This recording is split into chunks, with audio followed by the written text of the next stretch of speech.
भयहारिणी सेवत सतत सकल सुखकारिणी सुमहोषधि हरि चरित गान की आरती अति पावन पुराण की विषय विलास विमोह विनाशिनी विमल विराग विवेक विकासिनी भगवत तत्व रहस्य प्रकाशिनी परम ज्योति परमात्म ज्ञान की आरती अति पावन पुराण की परमहंस मुनि मन उल्लासिनी रसिक हृदय रस रास विलासिनी भोक्ति मोक्ति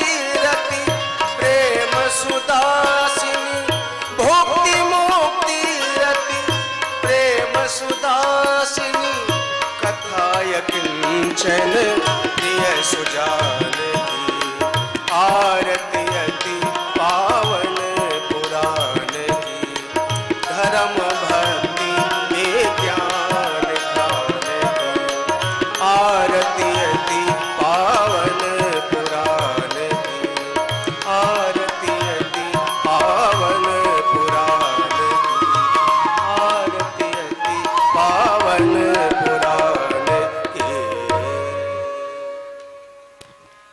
बोलिए भागवत भगवान की जय हो। नमो भगवते वासुदेवाय।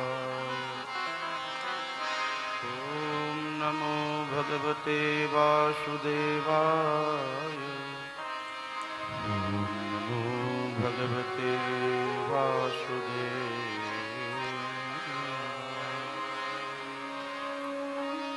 स्वस्ति श्री गणेशाय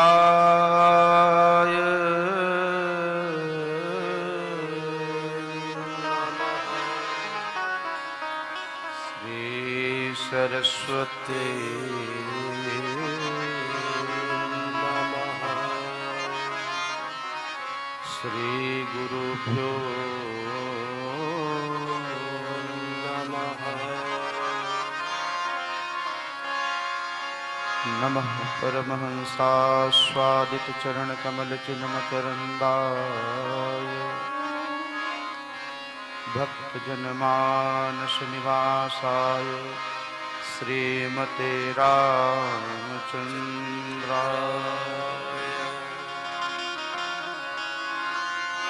ध्येयं सदा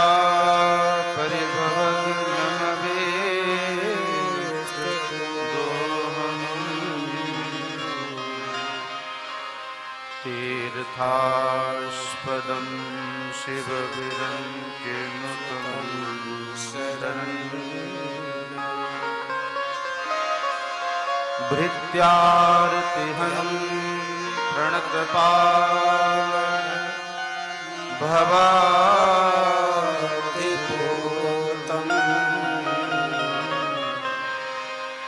वन्दे महापुरुषसे चरणाय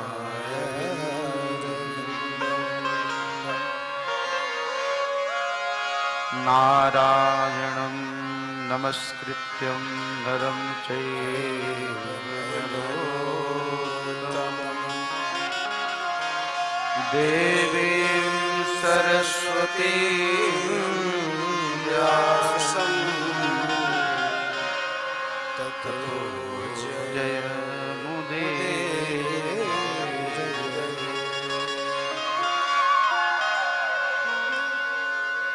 चैतन्यं शाश्वतं शान्तं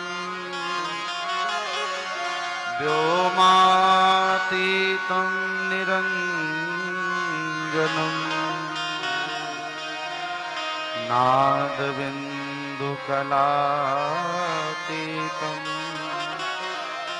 तस्मै श्री गुरवे नमः। जय जय राधा रमण प्रभु, जय जय माखन चोर, जय गोपी चित चोर प्रभु, जय जय नवल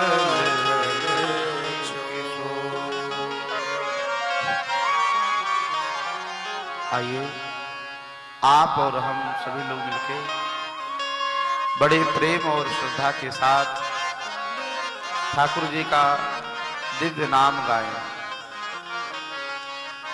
भगवान का नाम हमारे मन को भगवान से जोड़ता है, इसलिए भगवान नाम का आश्रय परम आवश्यक है। कलिकाल में भगवान की कथा का तो महत्व है, लेकिन कथा का महत्व भगवान नाम से है। भगवान का नाम का कथा में भगवान के नाम की ही महिमा है, इसीलिए प्रारंभ में भी कथा में नाम गाया जाता है और अंत में भी भगवान नाम गाया जाता है। आप सब हमारे साथ प्रेम से गाएंगे। गोविंद गोविंद गाए रे, राधा गोपाल कृष्ण गाए रे। गोविंद गोविंद गाए रे, राधा गोपाल कृष्ण गाए रे। गोविंद गोविंद गाए रे, राधा गोपाल कृष्ण गाए रे। गोविंद गोविंद गाए रे, राधा गोपाल कृष्ण गाए रे। राधा गोपाल कृष्ण गाए रे, राधा गोपाल कृष्ण गाए रे। राधा गोपाल कृष्ण गाए रे, राधा गोपाल कृष्ण गाए रे। गोविंद गोविंद गाए रे, राधा गोपाल कृष्ण गाए रे। गोविंद गोविंद गाए रे, राधा गोपाल कृष्ण गाए रे। भाव और मस्ती के साथ नाच के ताली बजाइए। जय हो।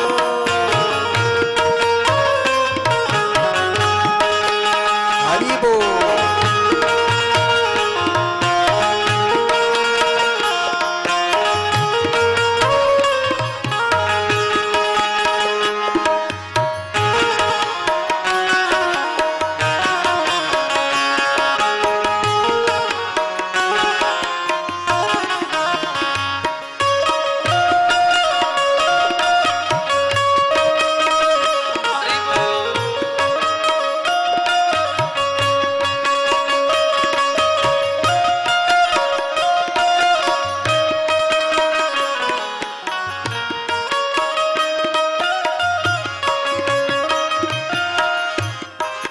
राधा गोपाल कृष्ण गाए रे, राधा गोपाल कृष्ण गाए रे।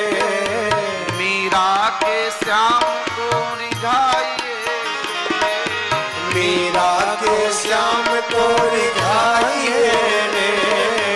राधा गोपाल कृष्ण गाइए रे, राधा गोपाल कृष्ण गाइए रे।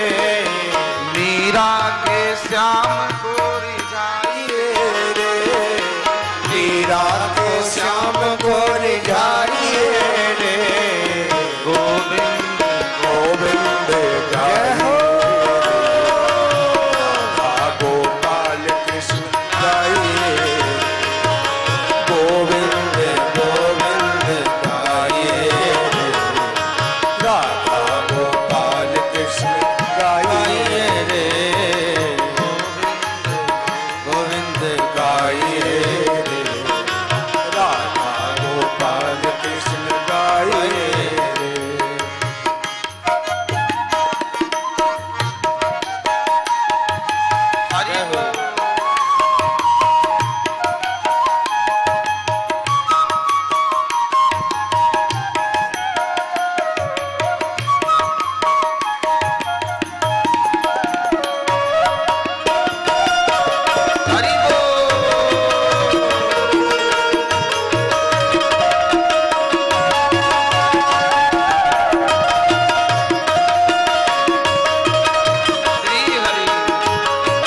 राधा गोपाल कृष्ण गाइए, गोविंद गोविंद गाइए रे, राधा गोपाल कृष्ण गाइए। परम मंगलमय परात्पर ईश्वर कारण करुणा वरुणालय नंद नंदन यशोदानंदन भगवान श्याम सुंदर की वांगमयी प्रतिमूर्ति श्रीमद् भागवत महापुराण कथा सप्ताह ज्ञान यज्ञान अंतर्गत प्रवेश कर रहे हैं। श्री सुकृताल धाम की परम पावन धरा मां गंगा का परम पावन सामीप्य, श्री हनुमान जी की परम पावन सन्निधि में स्थान के परम पूजनीय प्रातः स्मरणीय अनंत श्री विभूषित श्री स्वामी केशवानंद सरस्वती जी महाराज पूज्य महाराज श्री का पावन सानिध्य, मंच पर विराजमान सभी संगीतकार बंधु, श्रद्धालु भक्तजन, भक्तिमती माताएं बहनें, दूर दूर से आए हुए सभी यजमान बंधु, आप सभी का एक बार आज की कथा सत्र में सबका बहुत बहुत स्वागत। टीवी चैनल के माध्यम से श्रीमद् भागवत कथा है क्या, हम सब लोग ये जानने के लिए यहाँ विगत 6 दिनों से बैठे हुए हैं। श्रीमद् भागवत की कथा सुनने से भा माने भक्ति की प्राप्ति होती है, गा माने ज्ञान की प्राप्ति होती है। 4 अक्षर हैं, भा, गा, वा और ता। भा से जिसे सुन के भक्ति की प्राप्ति हो, जिसके द्वारा हमें ज्ञान की प्राप्ति हो, जानकारी हो। ज्ञान के बाद जहां जो कथा सुनकर के वैराग्य जीवन में आए और हमारा जीवन तपस्यामय बन जाए अथवा हमारा जीवन त्यागमय बन जाए। जब हमारे हृदय में भक्ति आएगी तो भक्ति के पुत्र ज्ञान और वैराग्य आना स्वाभाविक है। लेकिन ज्ञान और जानकारी होने में अंतर है। ज्ञान क्या है? कहा जान करके उसकी वस्तुस्थिति को समझ जाना। भगवान को जो जान जाएगा वो भगवान का हो जाएगा। भगवान स्वयं कहते हैं हमारा स्वभाव 3 लोग जानते हैं, जान भुसुंडी शंभु गिर जाओ, और जो मुझे जान लेगा वो मेरा हो ही जाएगा, इसमें कोई संदेह नहीं है। जानकारी अलग चीज है, जानकारी प्राप्त कर लेना ये कोई बहुत बड़ी बात नहीं है। और जानकारी तो आजकल पुस्तकों से भी मिल जाती है, जानकारी हमको मोबाइल से भी मिल जाती है। मोबाइल में तो इतने बढ़िया बढ़िया मैसेज आते हैं, लोग एक दूसरे का कॉपी पेस्ट करके भेजते रहते हैं, तो जानकारी वहां से मिल सकती है। लेकिन ज्ञान की प्राप्ति करना हो तो कहीं सत्संग में ही जाके बैठना पड़ेगा। जानकारी इकट्ठा करने का नाम ज्ञान नहीं है। बहुत ज्यादा जानकारी होना भी समस्या है, अपने लिए भी और दूसरे के लिए भी। कहा महाराज ऐसा क्यों, ऐसा क्यों, ऐसा क्यों? जानकारी से आपका अभिमान बढ़ेगा और ज्ञान आने से, वस्तुतः जब ज्ञान आ जाएगा तो अपने आप अभिमान समाप्त हो जाएगा। ज्ञान क्या है ये प्रश्न किया है लक्ष्मण भैया ने, तो भगवान श्री राम ने कहा है ज्ञान मान जहां एक नाही। ज्ञान कौन सा श्रेष्ठ है? कहा जहां अभिमान नहीं है। जिसे अपनी जानकारी का अभिमान है वास्तव में उसे ज्ञान नहीं कहा जा सकता। जहां अभिमान समाप्त हो जाए उसका नाम है ज्ञान। तो भागवत जी की कथा सुनने से ज्ञान होगा। हम संसार में क्यों आए हैं? भगवान ने 2 हाथ वाला 2 पैर वाला हमें क्यों बनाया है? इन हाथों का उपयोग क्या करना है? इन पैरों का उपयोग कैसे करना है? तो कहा हाथ की शोभा बहुत महंगे महंगे सोना चांदी पहनने से नहीं है, हाथ की शोभा महंगे महंगे आभूषण पहनने से नहीं है। हाथ की शोभा कब है? कहा जब इससे सत्कर्म किया जाए। जब सत्कर्म करते हैं तब हमारे हाथ की शोभा होती है। हमारे पैरों की शोभा कब है? कहा जब इन पैरों से तीर्थ यात्रा में चलते हैं, मंदिर में जाते हैं, भगवान का दर्शन करते हैं और कथा के बाद नित्य गंगा जी की आरती करने जाते हैं। जब हम किसी तीर्थ क्षेत्र में पैदल चलते हैं तो तीर्थ क्षेत्र का एक एक पग हमारा एक एक यज्ञ के समान होता है। संत मिलने के लिए जाते हैं तो वहां रखा हुआ एक एक पग हमारा एक एक यज्ञ के समान होता है। संत मिलन को जाइए तजी माया अभिमान, जो जो पग आगे पड़े वह कोटिन यज्ञ समान। किसी संत का दर्शन करने जाए तो कहा वहां एक एक पग हमारा एक एक हजार यज्ञ के समान है, करोड़ों यज्ञ के समान है। पैर की शोभा तीर्थ यात्रा से है, हमारी आंखों की शोभा भगवान के दर्शन से है, हमारी वाणी की शोभा भगवान नाम गाने से है। जब आप मस्ती में भगवान नाम गाते हैं तो समझ लो आज आपकी वाणी धन्य हो गई। हमारे इस शरीर की शोभा कब है? का यह शरीर जब भगवान से जुड़ जाए, हम भगवान के हो जाए। और हम भगवान के हो गए, इसका लक्षण क्या है? कहा हम गुरुदेव की सन्निधि में जाते हैं और गुरुदेव हमें नाम मंत्र देते हैं। लोग कहते हैं गुरु मंत्र ले लिया, या कहते हैं दीक्षा ले ली। दीक्षा क्यों ली जाती है पता है आपको? अपने कान में गुरुदेव के द्वारा जो मंत्र लिया जाता है उसे कहते हैं दीक्षा। इसका अभिप्राय क्या है? का आज मैंने सभी इच्छाएं अपने गुरु जी के चरणों में चढ़ा दी हैं, दी इच्छा। अब हमारी अपनी कोई इच्छा नहीं है, अब तो जो गुरुदेव कहेंगे वो करेंगे, जो ठाकुर जी चाहेंगे वो करेंगे। तो हमारे शरीर की शोभा कब है?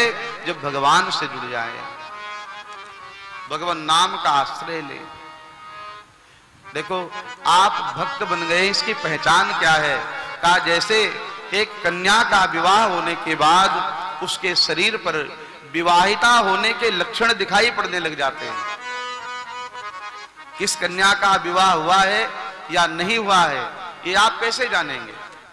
तो कहा कन्या के मांग में सिंदूर होता है, हाथों में चूड़ियां होती है, पैरों में पाजे पायल होती है, 16 श्रृंगार से श्रृंगारित होती है। ये उसकी पहचान है विवाहिता होने की।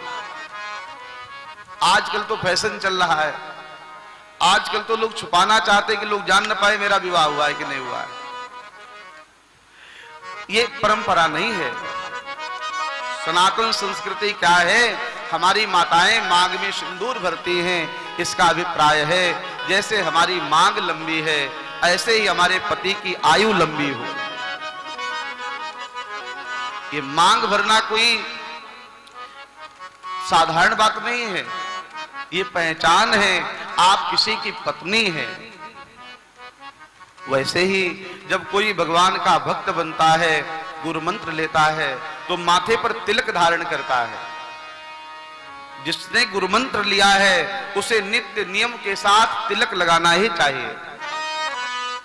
हमारे यहां तिलक का बहुत बड़ा महत्व है। आप तिलक लगाएंगे लोग आपको ये समझ जाएंगे आप किस परंपरा के व्यक्ति हैं।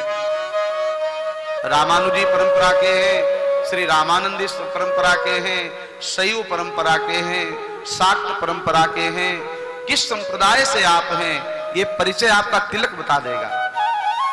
श्री निम्बार्क संप्रदाय का तिलक अलग है, तिलक की पहचान है हमारे यहाँ। श्री संप्रदाय अलग है, श्री संप्रदाय का तिलक अलग है। संप्रदायानुसार जो तिलक लगाते हैं इसका मतलब उन्होंने गुरु परंपरा का पालन किया है।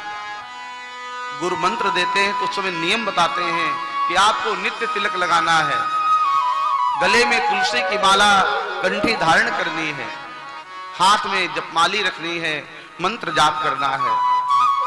किसी ने कहा महाराज ये तुलसी की माला धारण करने से क्या हो जाएगा, ये तिलक लगाने से क्या हो जाएगा?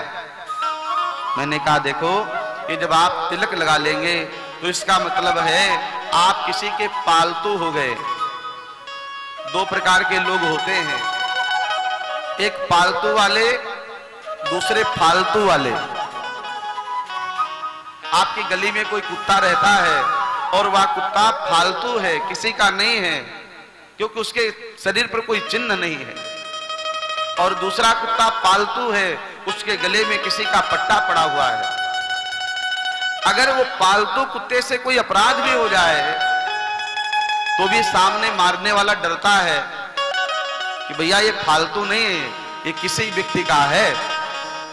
और अगर इस कुत्ते को हम मारेंगे तो इसका मालिक हमारे पास में आ जाएगा झगड़ा करने के लिए। तो व्यक्ति क्या करता है कि पालतू वाले कुत्ते को नहीं मारता है, फालतू वाले कुत्ता जहां जाता है मारा जाता है। वैसे ही हम भगवान के पालतू बन जाएं तो काम, क्रोध, लोभ, मोह, मात्सर्य ये विकार हमारे पास नहीं आएंगे, ये विकार हमें मार नहीं पाएंगे। का ये विकार भी वहां जाने से डरते हैं जो भगवान का भक्त बन जाता है। यह विकार भी भयभीत होते हैं का इस व्यक्ति के पास हम नहीं जाएंगे। इसलिए भगवान की भक्त बनने का प्रयास करें और भक्ति में लक्षण भी दिखाई पड़ने चाहिए। अभिमान समाप्त हो जाएगा जब ज्ञान आएगा, अभिमान समाप्त हो जाएगा जब भक्ति आएगी, धीरे धीरे वैराग्य आएगा और हम भगवान के हो जाएंगे। कल कथा में आप सब लोग सुन रहे थे, इंद्र को अभिमान है किस बात का? मैं देवताओं का राजा हूं। अपने को देवराज होने का अभिमान लेकर के बैठे हैं देवराज इंद्र। भगवान को अच्छा नहीं लगा, क्योंकि भगवान कहते हैं संसार में जीव के अभिमान करने के लिए कोई वस्तु है ही नहीं। यहां किस बात का अभिमान करते हो? तुम्हारा नाम दूसरे का दिया हुआ, तुम्हारा धन दूसरे का दिया हुआ, तुम्हारी पद प्रतिष्ठा दूसरे की दी हुई, तुम्हारा मान सम्मान दूसरे का दिया हुआ। का यहाँ जो भी है ये शरीर भी अपना नहीं है, ये भी दूसरे के द्वारा दिया हुआ। अपना क्या, किस बात का अभिमान करते हैं? सिर्फ कहते हैं ये मेरा, ये मेरा, ये मेरा, लेकिन वस्तुतः मेरा क्या है?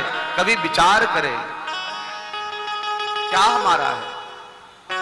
अच्छा, अपना तो उससे माना जाए जो वस्तु अपने साथ जाने वाली हो, जो हमारे साथ चल सके। तो संसार की कौन वस्तु हमारे साथ जाएगी? ये शरीर भी साथ नहीं जाता, ये मकान भी साथ नहीं जाता, ये परिवार भी साथ नहीं जाता। लोग छोड़ आते हैं शमशान घाट में, और तो और जलाकर के आते हैं। और तो छोड़ दीजिए, सगा बेटा व्यक्ति की खोपड़ी में लाठी मारता है। क्यों? का इसलिए कि इसको पुरानी याद न रह जाए, कहीं ऐसा न हो ये प्रेत बनकर के घर में आ जाए। तो परिवार के लोग छुटकारा चाहते हैं, तुमको यहां की याद भी न रह जाए। जिसको तुम अपना कहते हो वह तुम्हारा अपना क्या है? का एक चीज है जिसको तुम अपना कह सकते हो कि ये मेरा है, अधिकार के साथ कह सकते हो यह हमारा है। तो क्या तुम्हारा है? गोस्वामी जी ने बताया है, आप भी सुने और हमारे साथ गुनगुनाए। अस अभिमान जाए जनि भोरे, अस अभिमान जाए जनि भोरे, अस अभिमान जाए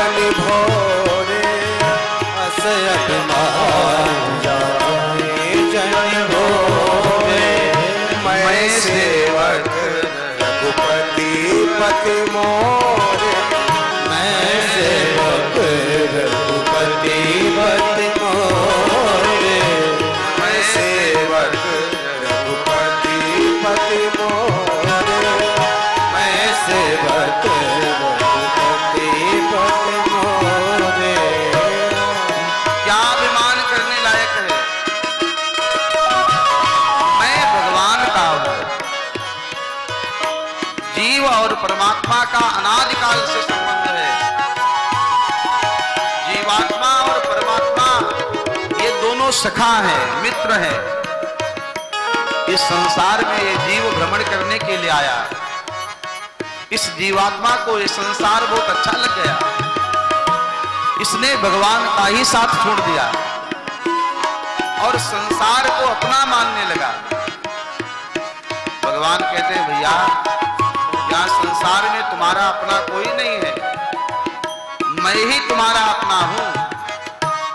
इसलिए भगवान, हम अपने को भगवान